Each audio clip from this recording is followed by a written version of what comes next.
everybody. So this is the Hallmarkies podcast, and we're so excited today to be here together to be talking summer nights films. This is so fun. And I'm Rachel, and Amber's here. Why, hello, everybody. Yay. And Ruth Hill is here also. Hey, nice to be back. Yay. This is so fun. We have not been together, the three of us, since June. So whole summer. So perfect. Yeah. Everybody having a good summer? Good. Yeah. You don't get to answer. The answer is yes. I had a good summer because there are all these amazing summer nights films that we got. Spoiler alert. Mm-hmm. Yep. Yeah, I think, would you agree, Ruth, that this has been a very strong grouping of films for Hallmark? Absolutely. It has been the best. From the time that I've been following like all the Hallmark movies and really following them and really paying attention to what they're putting out. This is the strongest section, grouping. You have these 5 movies that honestly, there's not one that I would put like I would rank really super low. There really isn't. I enjoyed I enjoyed some more than others, but for the most part, I mean, these were just that I say Hallmark knocked it out of the park with these. Yeah, I mean, I have to agree. Like every single one of these movies, I sat down to have a relaxing time and enjoy myself, and all of them I did. And yeah, once I started making my list of pros and cons, there's problems with all of them, but just as far as an experience, I enjoyed all 5. So yay. Yep. Yeah. And I do think last Fall Harvest was really strong, and I did like Winterfest quite a bit, but I didn't like Winter's Dream. And so I don't know. I mean, I think that this is the strongest maybe ever since we've been doing the podcast. It's right up there with that Fall Harvest last year, which was really good. But I don't think any of them were. I didn't like Falling for Vermont, and I liked all of these definitely better than Falling for Vermont. So I think I will say emphatically, this is the best non-Christmas season that we've covered, for me at least. But Amber, what did you think of these 5 movies as a whole? As a whole, I think they were probably, like you said, one of the best seasons, if not the best season of Hallmark movies. Yeah.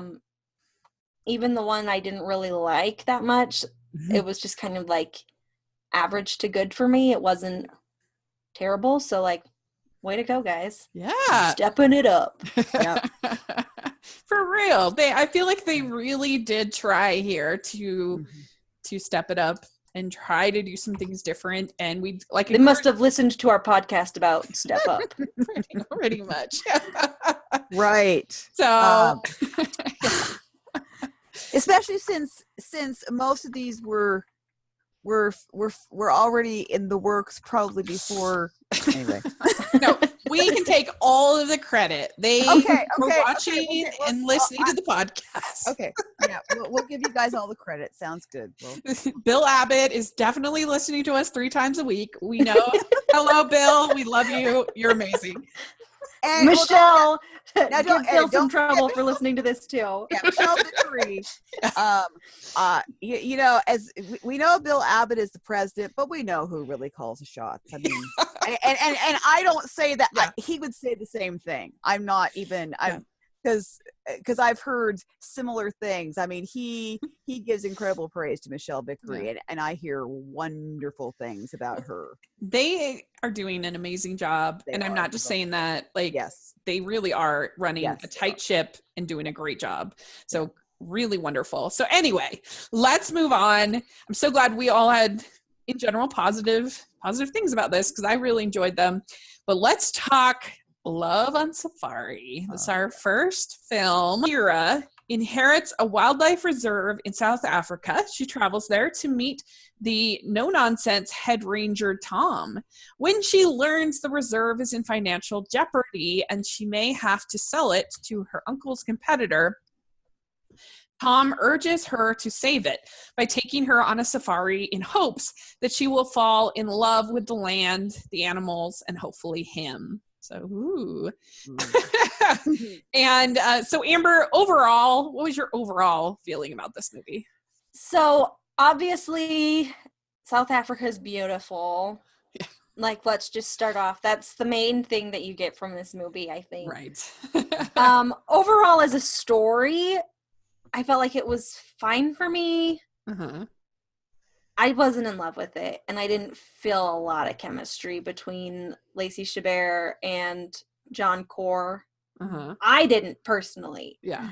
It might be because he's a blonde guy, and a lot of the times I just get turned off by them. I don't know what it is.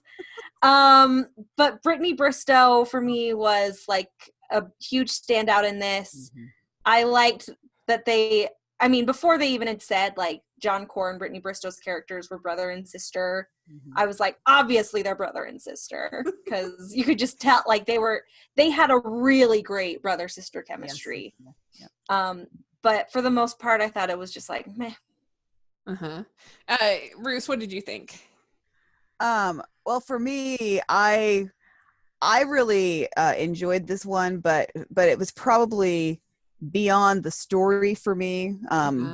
No, not the. I mean, the story was fine. Actually, okay. So my mom's criticism. I will give you my mom's criticism. We live for your mom's criticism. Yes. Yeah. My mom loved the movie just like I did, but she said, why on earth was Lacey Chabert's character always in heels and dressed up and all this on the safari? And I said, well, it's because she's supposed to be showing that she's not fitting in. And then once she started fitting in, she did start changing that. But that was my defense. Because that's what we do. My mom will have a criticism, and then I've always got to figure out, okay, she's right, but I've got to have a defense now because it's Hallmark, and I've got to be the Hallmark ambassador here. And but I think in many ways, I think another thing about that is it was almost it's almost a throwback to like the way old movies were. Hallmark often does that anyway. Lots of times their female characters, especially, they're wearing heels. They're always dressed up like you saw from the old time films, from back in the 40s and 50s when the women were always all dressed up and everything. And so I kind of so that didn't bother me as much. But what I really loved about the movie more than anything was just the scenery. Uh-huh. In fact, I actually, my daughter will not watch these Hallmark movies. She's just like totally against them. Yeah. She's 15. Okay. Sure. But she heard me I was getting so excited about seeing all the animals and everything. And when she heard that there were the African wild dogs, uh-huh. Yeah, I actually paused that and rewound it so that she could come out and see it. And she was just excited, just like I was. She was sitting there watching the animals. And so that, and I also loved that they had so many actual local people that were involved in the cast. The music was great. In fact, it would have even been great to even have more music, but they did have quite a bit of the South African music. And so I think that the scenery and the place, and all of those elements caused the story to be almost secondary. I would say the story was not the important thing for me about that movie. It was the scenery. It was the interactions between some of the local cast, especially the animals, and of course, Brittany Bristow. I mean, this should be a reason to now take her and have her featured in a lead role. I mean, she's more than earned that after the performance she gave. I really enjoyed her. I thought she was great. The only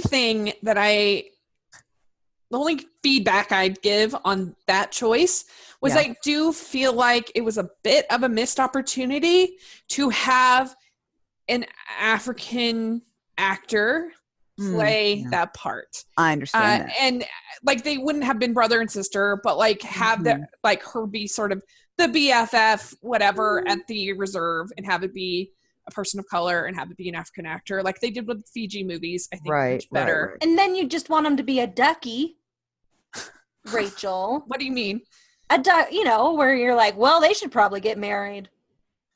Oh, you mean in the John character? John Core and the other person who's not his sister. Right. It's an interesting point, but I don't know. I just feel like it would have been. That was the only thing that I was like, okay. Even though I liked her. Right, I understand. I can see your point, and I'm sure part of what it is they have to figure out how many names do they cast in this as opposed to how much local cast, because they have to think about who's going to turn in. But I would think personally, if Lacey Chabert is the lead, that should be enough to bring people in. Yeah, I mean, I don't think that many people are like, I got to check out the latest. I mean, love her, but check out the latest Brittany Bristow movie. Right. I mean, and I'm not saying that was nepotism, but her dad did direct it, and so that probably didn't hurt. Right. And she does have a lot of experience, I guess, with animals. Yeah. And doing National Geographic show or whatever. Right.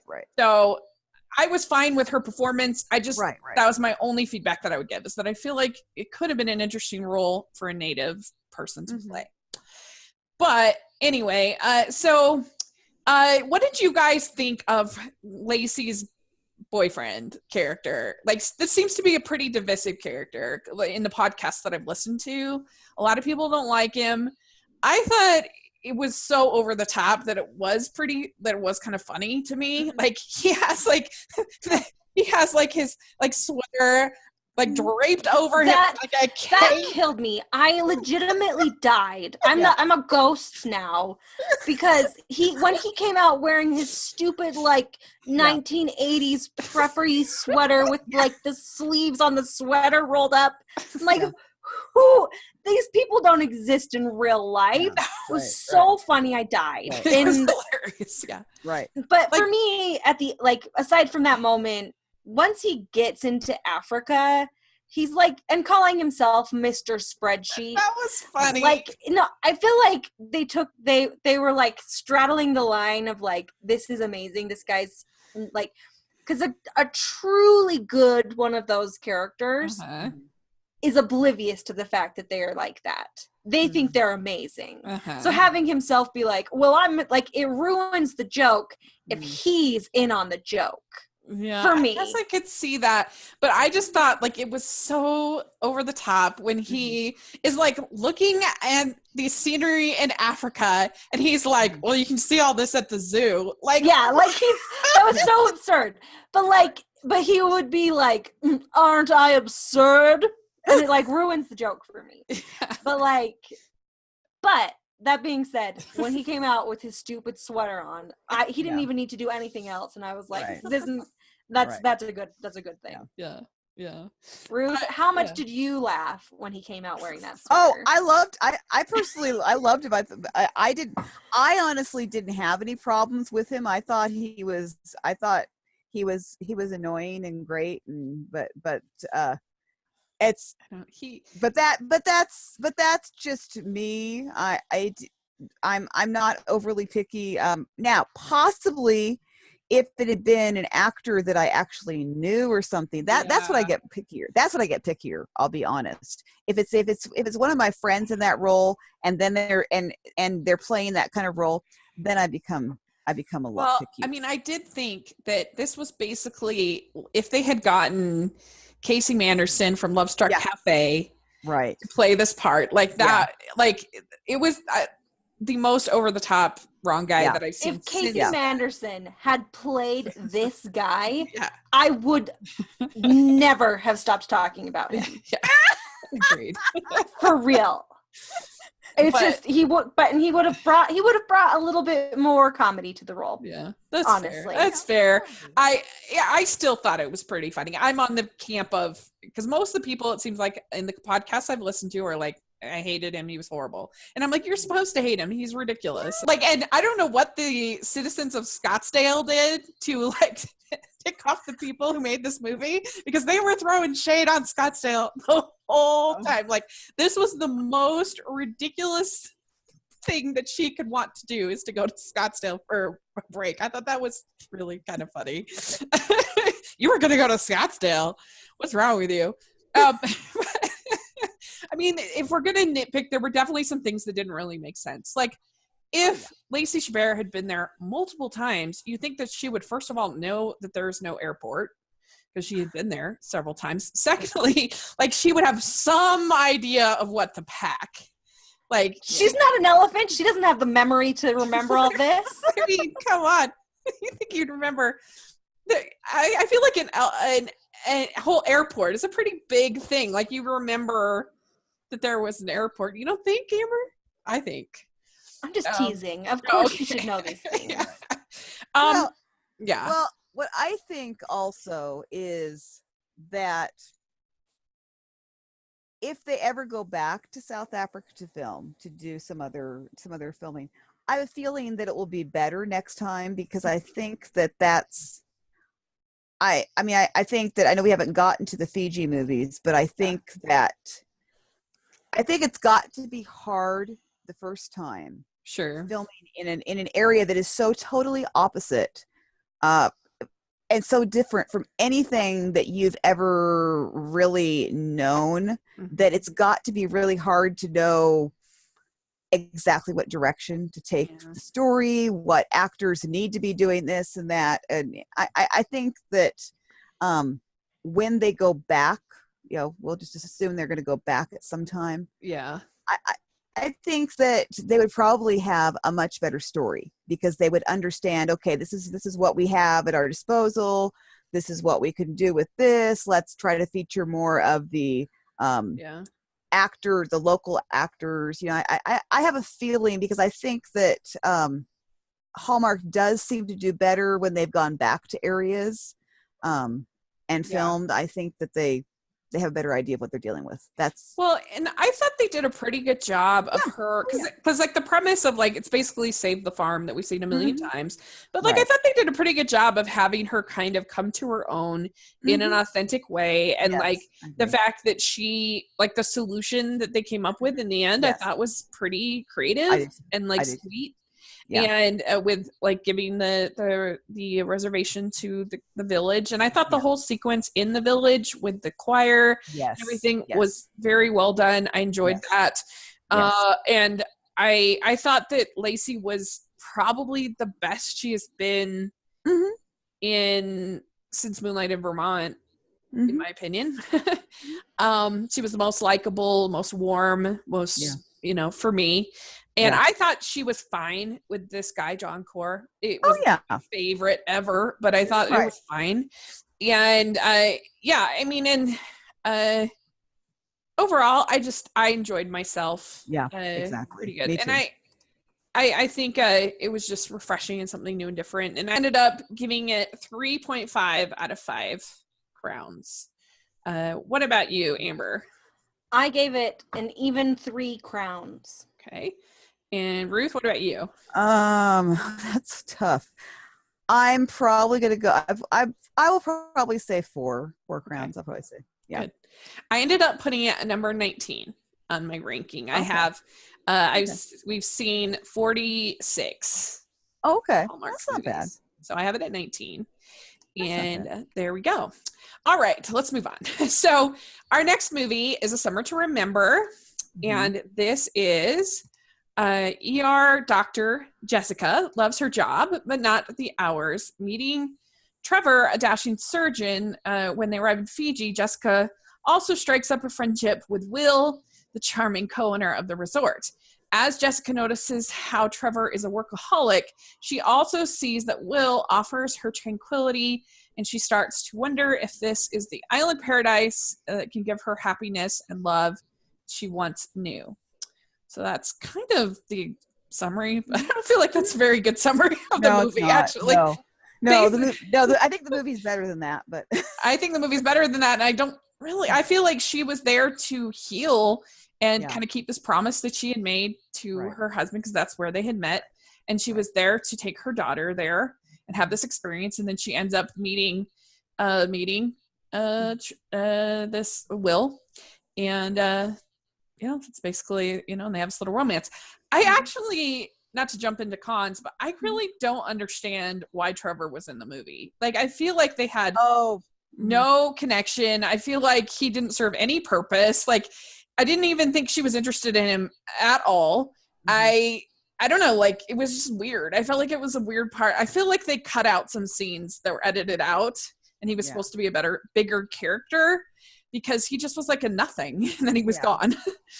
Especially reading that summary, I wonder if he started out as something bigger, because he just seemed I don't know. I think that's possible, because I know those things happen.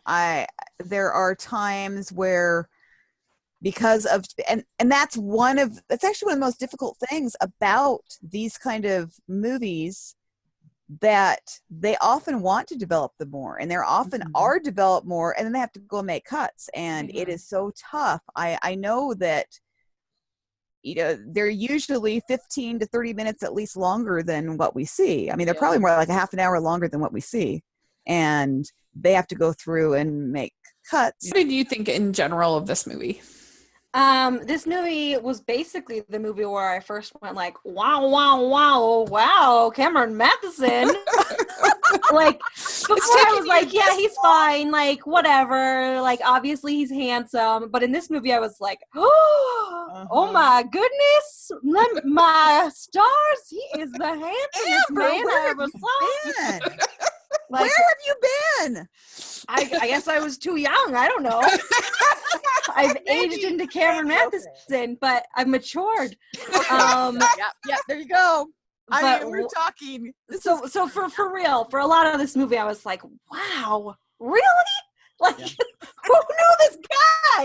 Was this okay? So anyway, so I just had to get that off my chest. Okay. Overall, I really liked it. I liked the chemistry between Catherine Bell and Cameron Matheson. Yes. Yeah. I actually was also kind of like, I kind of love Trevor. I don't know what I'm doing. Like, for the first, 20 minutes of the movie, I was like, I mean, I know Cameron Matheson and Catherine Bell are going to end up, but I am a little bit confused about why I like Trevor so much. So that was interesting. But I really liked it. I actually really liked, I felt like all of the characters were pretty well drawn. I felt, I loved all of the local people. Yeah.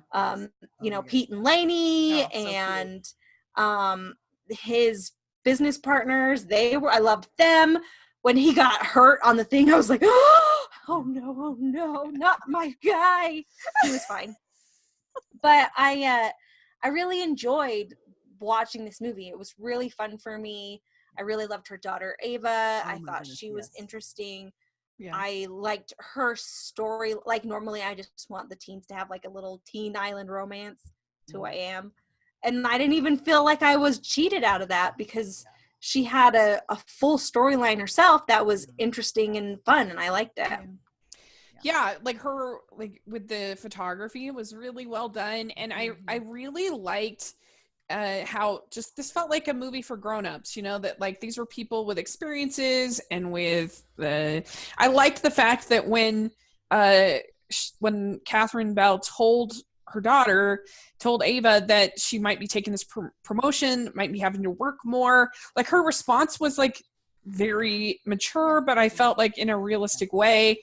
I don't know, I just thought like this is, and I think that Catherine Bell is really good at working with teenagers. Mm-hmm. It must just be because she has a teenager herself. I would imagine that would help. But, you just look at her with Grace in The Good Witch. You look at her in Home for Christmas Day. She was so good, I think. And then here in this, like, she's just really good, I think, working with that dynamic. And I enjoyed them a lot, Catherine Bell and Cameron Matheson, so much. I loved, like you're saying, all the side characters were so fun, so sweet.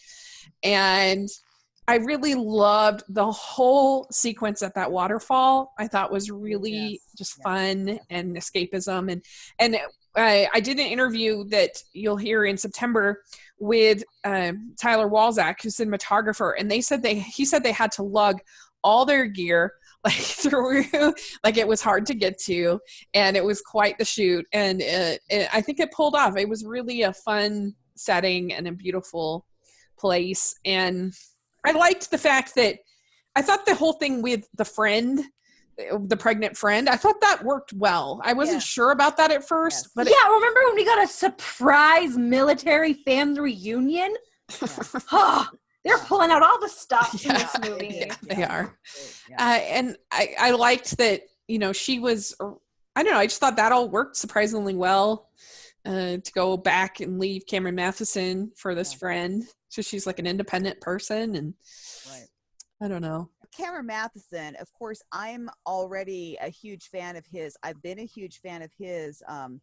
Actually, it was when I first became a major fan of his was during The Murder, She Baked, when I started watching those. I kind of had seen him before, but then I became a huge fan, and that's when I realized, man, this is a good-looking guy as far as I was concerned. And I worked very hard to get an interview with him. I worked very, very hard, and it was a struggle because he is so busy. The man, I don't know.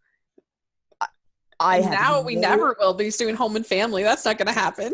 I know. I have no idea whatsoever how he's able to do all that he does. But it was neat because he and Catherine Bell. I mean, then it came out they had worked together on Jag. I guess he had on Jag. I did see that was tweeted out at some point.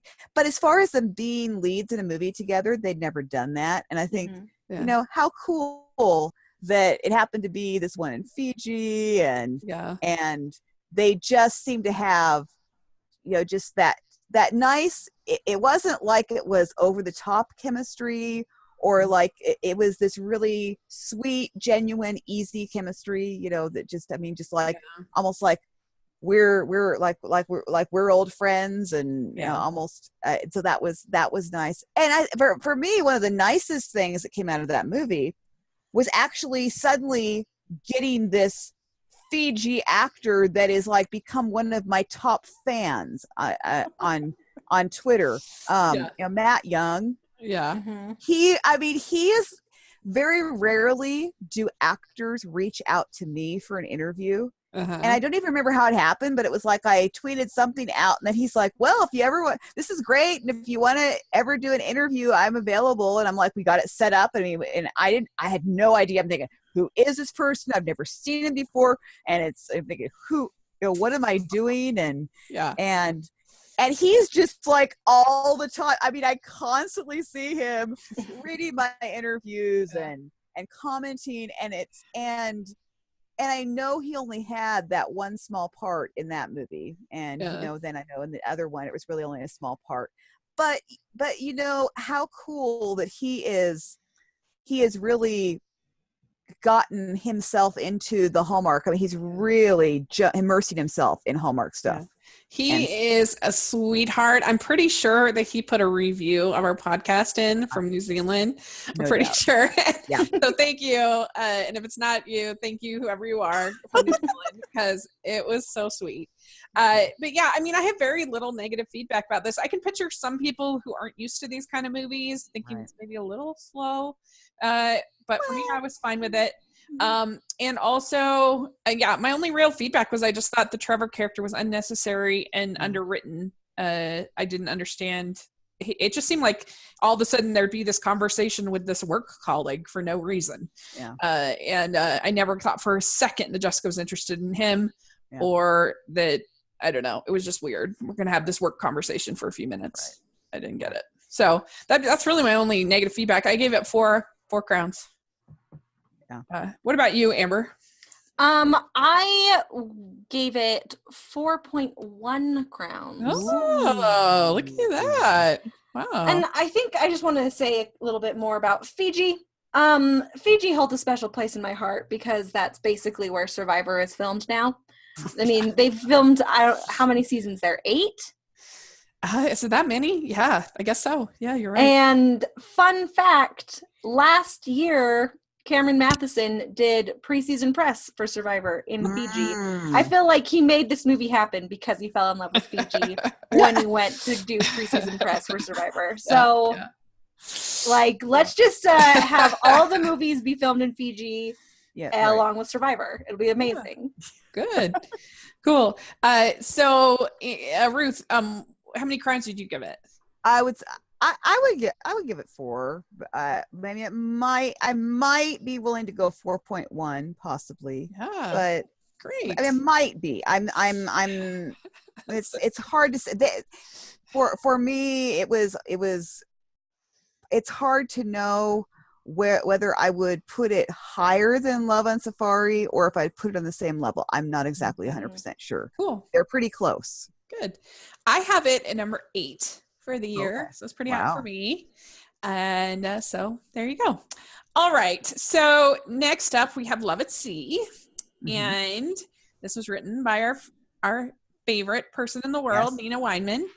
Off of the book. I did read the book. The book was boring. I didn't love it. She made it way better. Good.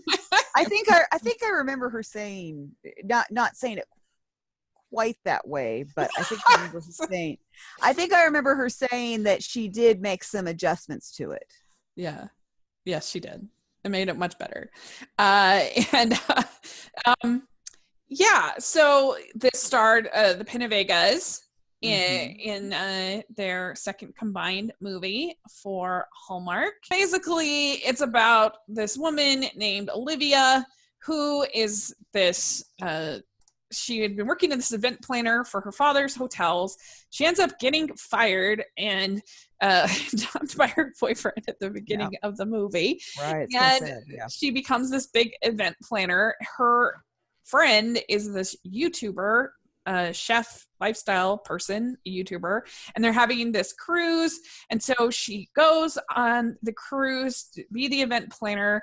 And Carlos's character, Tony, I believe is his name, is there, and he wants to become a cruise director, and so he's given the chance to run this cruise, and he works with Olivia to run this, but then there's this famous chef who's supposed to be there as a special guest for this whole thing, and he doesn't show. So they have to figure things out, and they end up falling in love, and all of that's fun stuff. This was a sweet little movie. There were parts of it that didn't make sense to me, right? But I just didn't really care because I was tired and just wanted to watch a sweet little movie. Right, exactly. Yeah, I'm with you. Yeah. But I'll go into it later. But overall, I enjoyed it. I think it has problems, but overall, I had enough positives to overcome the negative. Right. What about you, Amber? Well, for me, a lot of the problem that I had with this movie is I didn't like Olivia. Okay. Frankly, anyone who doesn't go to the muster drill is already in my bad graces. Like, how dare you think you're above the muster drill? Like, I don't know why, but that was just that rubbed me wrong. I was like, you go to that muster drill. You put on the stupid life vest. You stand outside. You wait. That's what you do. Yeah. And I was so mad. I mean, you'll remember, Rachel, when we were talking to Nina, and I said something about well, do you guys have a muster drill? And I was so excited for it. She was like, actually, it's in there. And I was like, ha ha.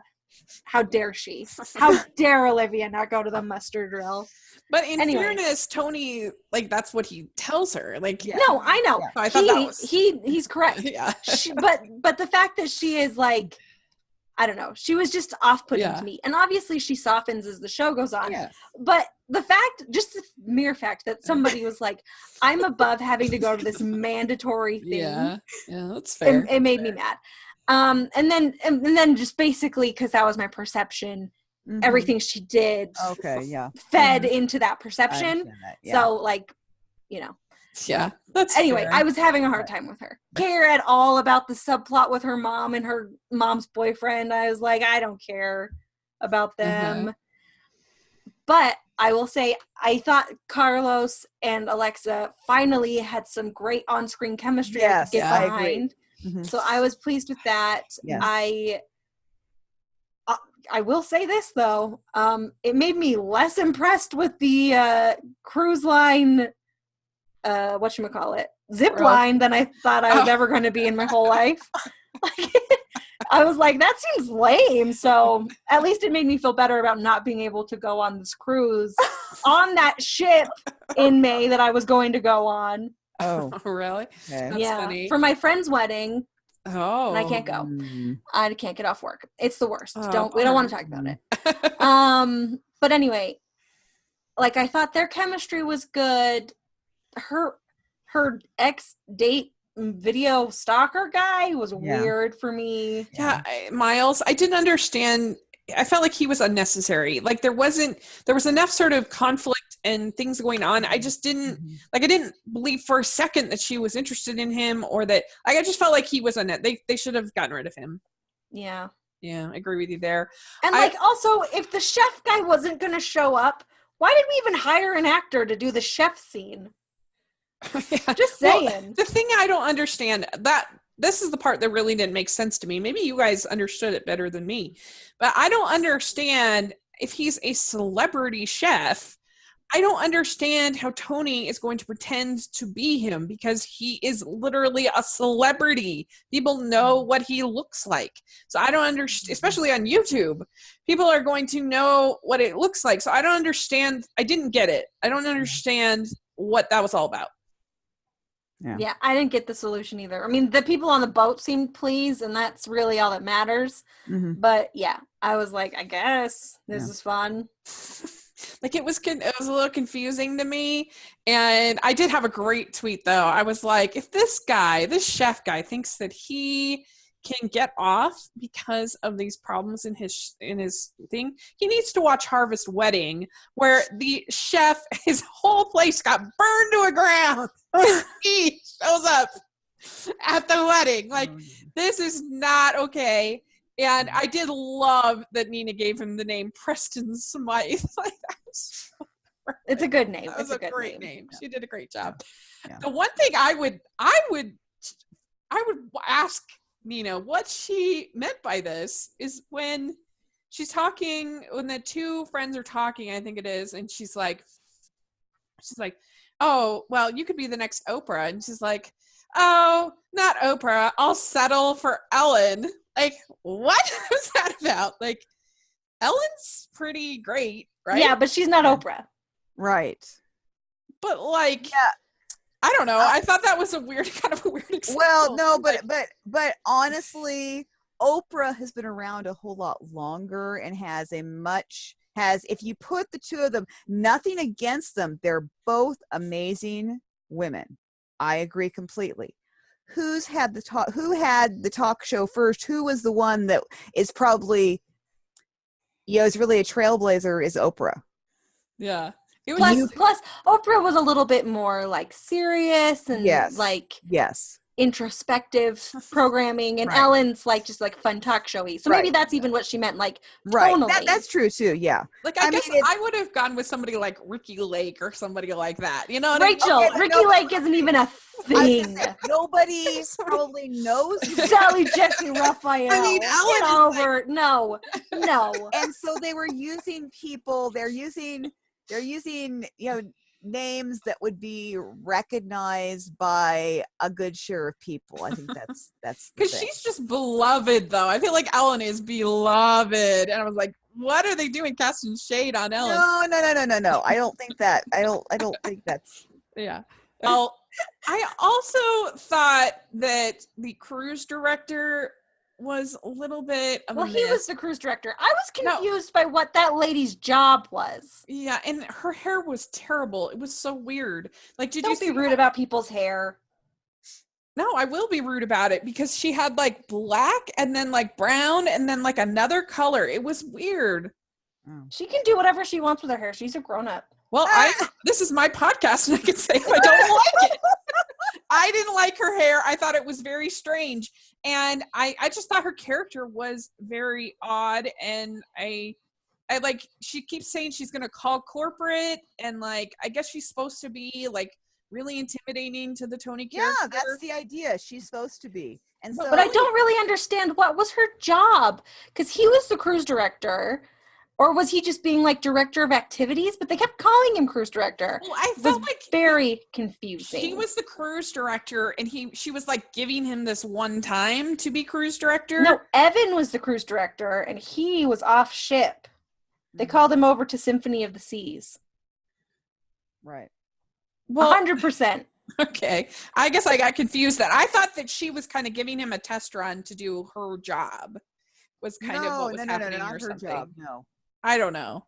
Yeah, it was confusing. I'm not sure what her role was, except it seemed like she was his boss. That's all. Yeah, she was the boss somehow. And Yeah. I don't know enough about cruise ship hierarchy to be able to say who was what. And so Let me just tell you one thing right now. Okay. The staff was not working hard enough to actually be real cruise people. Yeah, no, that is very true.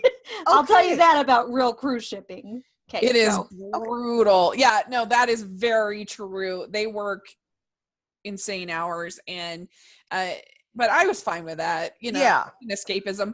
I thought they had a lot of little cute moments and times where they were talking about their dreams and what they wanted out of life, and I was like that. And I liked that they had a pretty early kiss, which of course I'm a fan of. Yeah, they did. Kiss. Yeah, they did. Yeah. Oh, Nina coming through with the kiss that's before the 90th minute. Yeah, that was really fun. Woohoo! And if you haven't listened to me and Amy's podcast on the best Hallmark kisses, you totally should. And I thought the ending was really fun and sweet, and I loved him singing. That was really fun. My goodness. That was it was so funny to read the comments because so many people were complaining about the fact that Alexa and Carlos had no chemistry and they couldn't stand Alexa. I've read that so many times. All these people complaining about not liking her, but we loved Carlos's singing, and it's like, okay. And it wasn't Alexa's fault that I didn't like Olivia. No. I know exactly. I know what you mean. Now I'll tell you what my mom had to say about the movie. She said that was she said that was one of their better movies. That was her response at the end. That's what she said, which I thought was interesting. And she said that she thought that there was better chemistry between Alexa and Carlos, that she did notice that from what we'd seen at Christmas time. And I agree with her. I actually think my theory is that Carlos has even gotten to be a better actor as well, because he had a stint on a Canadian show that I watched that probably hardly anybody else watched, but it just ran for one season this past season. Life Sentence. I don't know if you guys ever heard of that. I never did. Probably not. But Lucy Hale was actually the star of that. Yeah. Yeah. I think it wasn't it on the CW? Yeah, it was on the CW. Yeah. Yeah. I watched all the episodes, and I'll tell you, Carlos's acting was just went to a different level, and I could see even in this movie that his acting had really come up. Not that he was bad before. I don't mean he was bad. It was just that he is growing and maturing. And I think with Alexa, I personally think it's got to still be tough seeing how she was a child star making the transition into an adult. I still say, I'm not saying she's bad by any means. I'm not saying that. But I think it's got to be hard to make that transition. And I think she is making that transition. I mean, I think she honestly is. And it's kind of funny too. I agree with you. I thought she was fine and definitely better than in the previous film with Carlos. But it was kind of funny how they worked in the cameo, the debut of Little Baby Ocean. Oh my gosh, Little Baby Ocean was the cutest thing that's ever happened. Legitimately, when he came on screen as the 1-year-old baby, my mom was like, first of all, that baby is gigantic. And I was like, well, he's only 16 months when they filmed this. And she's like, 16 months is way more believable than a year. Yeah. So, but he is the cutest. Yeah. Yes. It was really cute. Yeah. Oh my goodness. I did wish there was more ocean. Yeah. Yeah. So, Amber, how many crowns do you give it?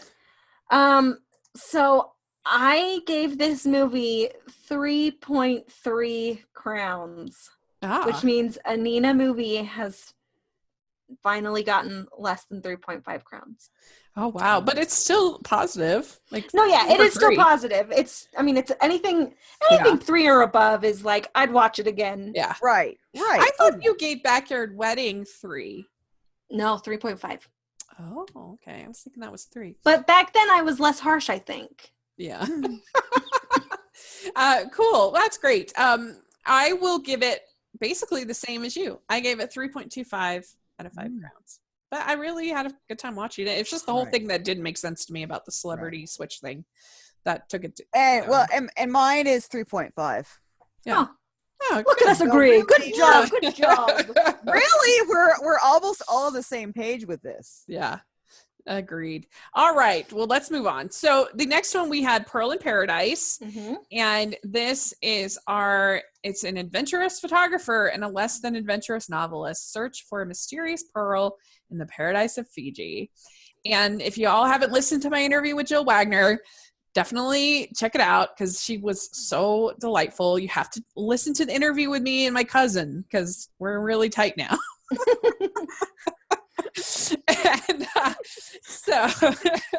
And so anyway, he's the writer, she's the photographer. She wants to become the creative director, and she meets up with him, and they're in Fiji and they're trying to find the blue pearl, and he gets the journal, and there's all this fun stuff.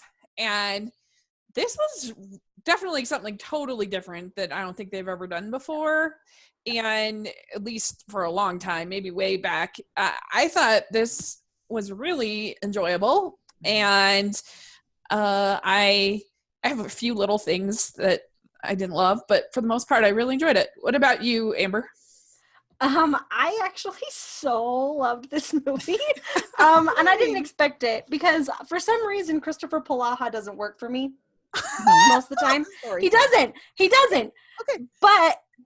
But totally worked for me in this movie. Uh-huh. I think it's because I don't trust people who are too smooth, and he's just usually like the smoothest, right? Uh-huh. Whereas where he was putting on a little bit of this like finicky nerd vibe, which is basically my prescribed vibe, I was about it. I was all in.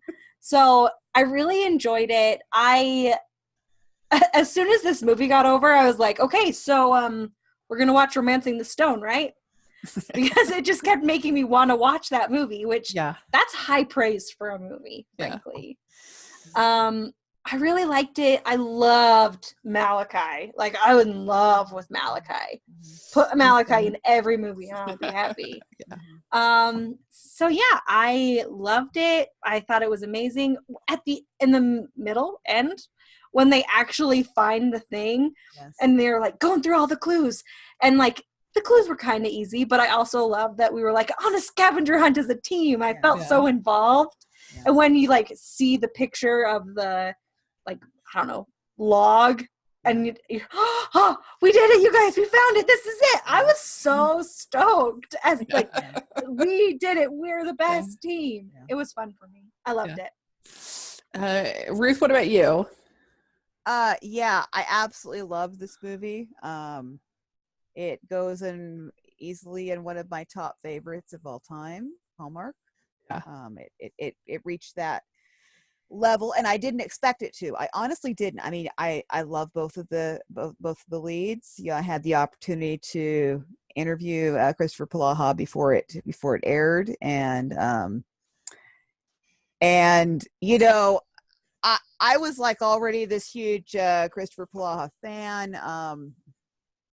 It's kind of hard not to be when, like, out of the blue, he sends out this tweet that says, well, today is Ruth Hill Appreciation Day. And I'm like, what? I'm like, where did this come from? And I was like, okay, and what is this? And so I talked about that we talked about that in our interview, so I could clear that up because I was just like, where did this come from? But I think another thing I enjoyed is that so often the female character in these movies is the straight-laced one who never tries anything, and then the guy is like the free spirit. And this is like role reversal. it was cool because you had Jill Wagner's character being the one that I'm not going to plan anything out, and you have Chris Flaw's character being all. I mean, I was totally cracking up when he was packing, and just the way that everything when he was packing.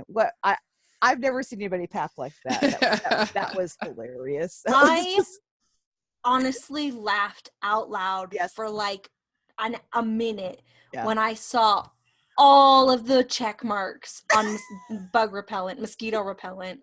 I thought that was the funniest thing. Whoever on production decided that would be hilarious, they deserve a prize because it was so funny. Yeah.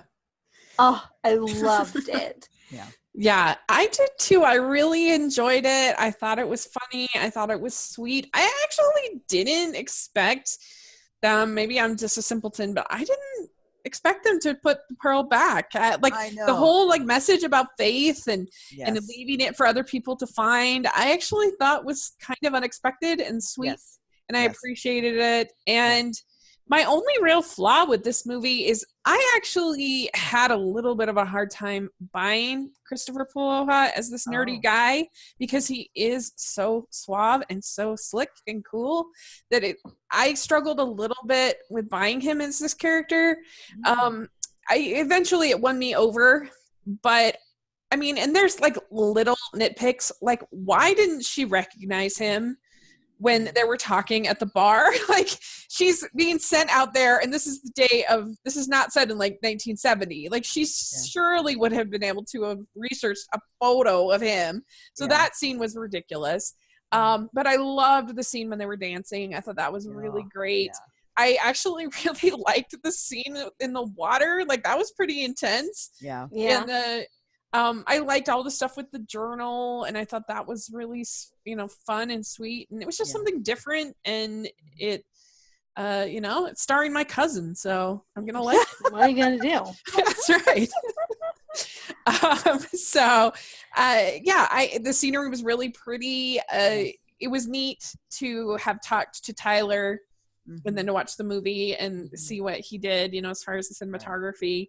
Right. And I don't know. Overall, I just really enjoyed it. It was really good. And I thought the ending was very satisfying. The way that like they both kind of, like there's this misunderstanding, which is kind of lame, but like I still felt like it was kind of cool that he went to her workplace and like he was there with that tiny little flower. Oh man, Christopher Polaha loves tiny flowers. Just encourage them to do more like this, to think outside the box. And this was a new writer that I don't think they'd ever worked with before. That's right. Yeah, it was her first Hallmark movie. She had done lots of Lifetime stuff, and she had done a very successful Up movie last Christmas. Interview with her, and it's Christine. I believe her last name's pronounced Conrad. It's Conrad because it's like DT at the end, so I'm not exactly sure, but it's something similar to that. Anyway, she is her experience. She actually has a master's degree in criminal law or something like that because she writes a lot of. But anyway. It kind of reminded me, of Romancing the Stone, but also of Nim's Island, which is those kind of elements to me. It kind of reminded me of that a little bit. But yeah, I really enjoyed it. I gave it 3.75 out of 5 crowns. Oh. Amber, what about you? Okay, so my dad was watching this movie at the same time as me in the other room. The movie gets over, and he yells, "Best movie ever!" And it was amazing. It does not surpass The Nine Lives of Christmas. Okay. But I did give it 4.75 crowns. Wow. Nice. That great. Is high, you guys. Holy cow. I can't even remember the last movie you gave that high to. Yeah, I am a super choosy, and this movie was really good. Yeah, it was. For me. Yeah, great. So Ruth, what about you? Well, I give it a 5. So. Yeah, great. Yay. Okay, one more. We're almost done here. So we have Season for Love. And this stars Mark Lucas and Autumn Reeser. And the little thing is, when a talented chef returns to her Texas hometown, she winds up entering the town's famous barbecue cook-off and gets more than she bargained for when the surprise judge turns out to be her high school love. Stars Mark Lucas. Anyway.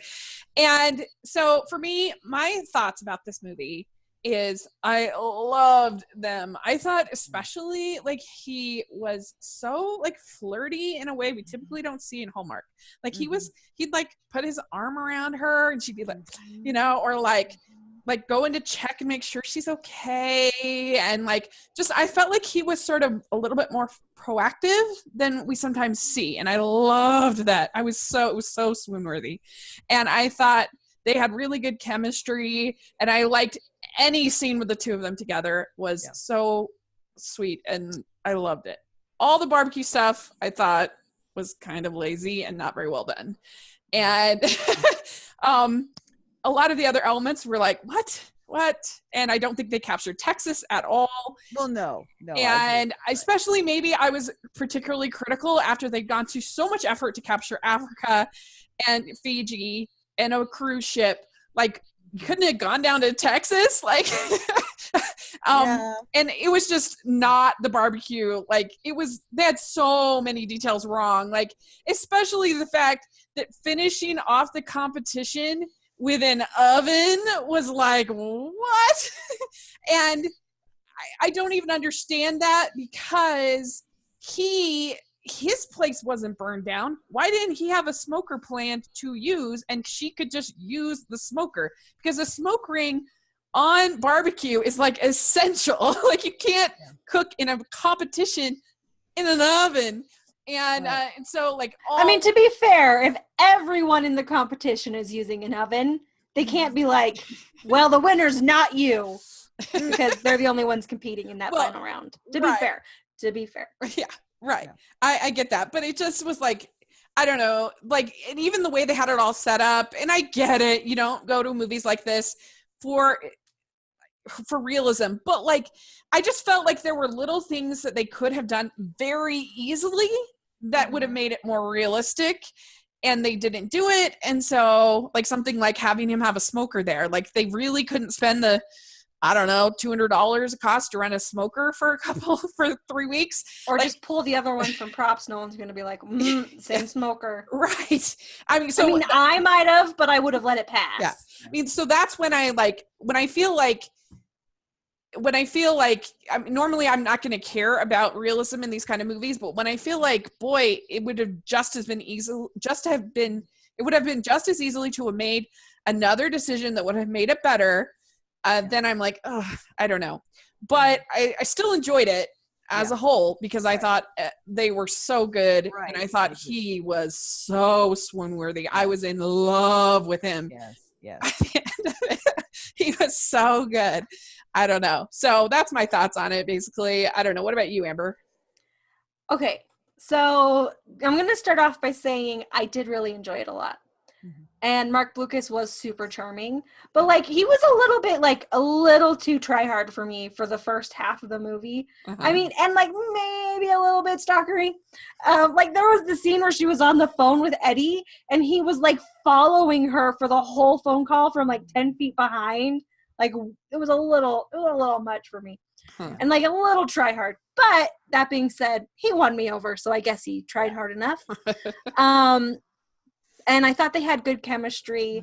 There were some weird ADR things that I didn't really like. Like there were a couple of scenes where it was like her mom and her in the kitchen, and the sound felt like really weird. And for some reason, I'm really into that right now because it's driving me crazy and like a lot of things. But aside from that, I thought they had good chemistry. I thought Rosie did a really good job.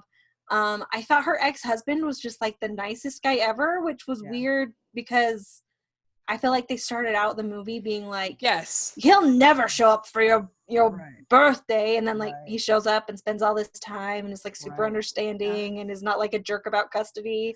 Yeah. So like, okay. That was weird. But overall, I did enjoy it, and I had fun watching it. I didn't have the issues with barbecue that Rachel did, because for me, I'm like, how do you barbecue things? You go to a restaurant and they give it to you. That's how you barbecue food. But no, yeah, I thought they had a really good chemistry, and overall I liked it a lot. Yeah. And Ruth, what about you? Well, I had really low expectations for it, I'll be honest. Uh-huh. Because I thought, okay, the location movies are done, and this is just an afterthought. I mean, that was kind of, I went into, I'm not saying that I went into it thinking, okay, but it's going to be worth watching because I love Autumn Reeser. I mean, and my mom is a huge Autumn Reeser fan too. I mean, because it seems like every time I turn around, oh, there's Autumn Reeser in something, and there's Autumn Reeser in something, because she's in so many different things. Mm-hmm. And so going into it, I thought, I'm just going to sit back and enjoy this, and I don't have any expectations. It's not going to be the Great Fiji or Africa or anything like that, and it's just going to be your typical Hallmark movie, and that's okay. Yeah. And I was fine with that. And I was fine with that. I was fine going into that. Uh-huh. But I will say that Autumn Reeser and Mark Lucas, they completely blew me away with their chemistry. I thought he was incredibly romantic in the way he delivered his lines. I mean, I was just like, oh my goodness. It's like there would be those times where I'd just be watching, and then he'd say something, and it's just like, oh, that's just so sweet. Yeah. And so I think that was actually the strongest thing that they had going for the movie. I really think it was that these leads were expertly cast. Mm-hmm. Like they should become like regulars, ones that Hallmark uses again and again and again in movies. A Hallmark Tracy and Hepburn. Yeah. I mean, just like Hallmark is using Brendan Elliott and Lacey Chabert in things. Now I think they have somebody else here. It's like, okay, it should be Autumn and Mark. Yeah, sure, absolutely. They belong together in these Hallmark movies, and they should just keep using them because they were that good. And I don't usually say that about actors in Hallmark movies. It's kind of like, okay, I'm fine. Yeah, they were great, but let's see, pair them with somebody else and see how that goes. But I'd certainly watch them again. I mean, definitely, no problem. And I also liked kind of the little secondary love thing going on with between his manager and Jake was because that particular actor, actually I've interviewed that actor a couple of years ago. He doesn't usually do a lot of Hallmark stuff, but he's very busy, and it's like, oh, here he is. Like, oh my goodness, it's been so long since I've seen him in Hallmark. And so I'm actually going to interview him again. We're going to do kind of, it's like after I saw him, I was like, okay, this is kind of cool. I mean, I know that I would have liked to have seen that developed a little bit more, but I understand it was a secondary romance. I'm thinking, okay, and maybe you never know. They could always do Hallmark will never do a proper sequel where they have the secondary characters be the main characters, a spin-off. This is the way romance novels are written when they have a series. The main couple gets married and they're off to the side. They like maybe make a cameo. And then it's some secondary character who falls in love. That's what you do in romance novel series. And let's be honest, these are romance novels. They're sweet ones and they're great. But like, I just want a proper sequel where someone falls in love. Yeah. # justice for Miss Van Allen. Van Howell. Yeah.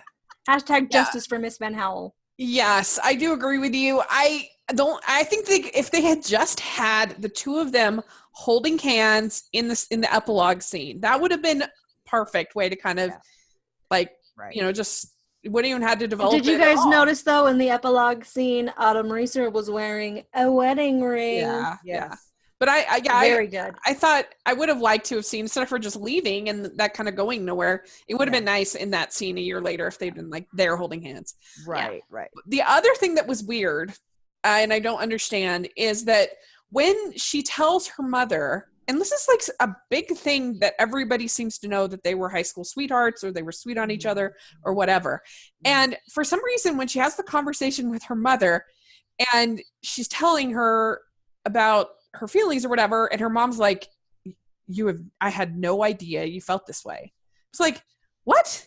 Like, how could she have no idea that her daughter felt this way. Like, to me, that was very weird. And like her behavior through the course of the whole rest of the movie was like, oh, she knew, and why aren't you together? And I always thought that you two should be together. So like that line of dialogue didn't make any sense to me.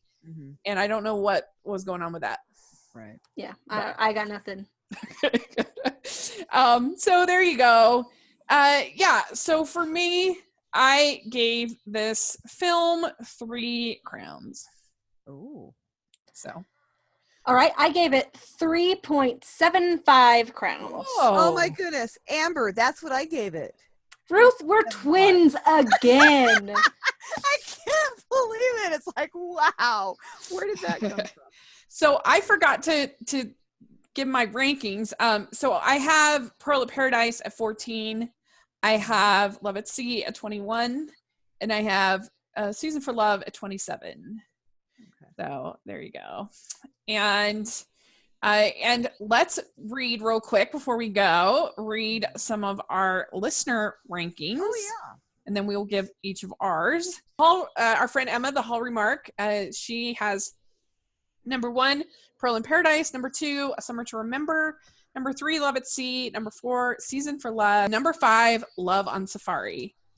Waiting in the Pumpkin Patch says, we watched 5 solid, unique movies in exciting locations. I feel they set out to do something new and different while retaining the usual elements of a Hallmark movie. 1, Pearl in Paradise. 2, Love on Safari. 3, A Summer to Remember. 4, Love at Sea. And 5, Season for Love. And he says, the bar has been raised. So there you go.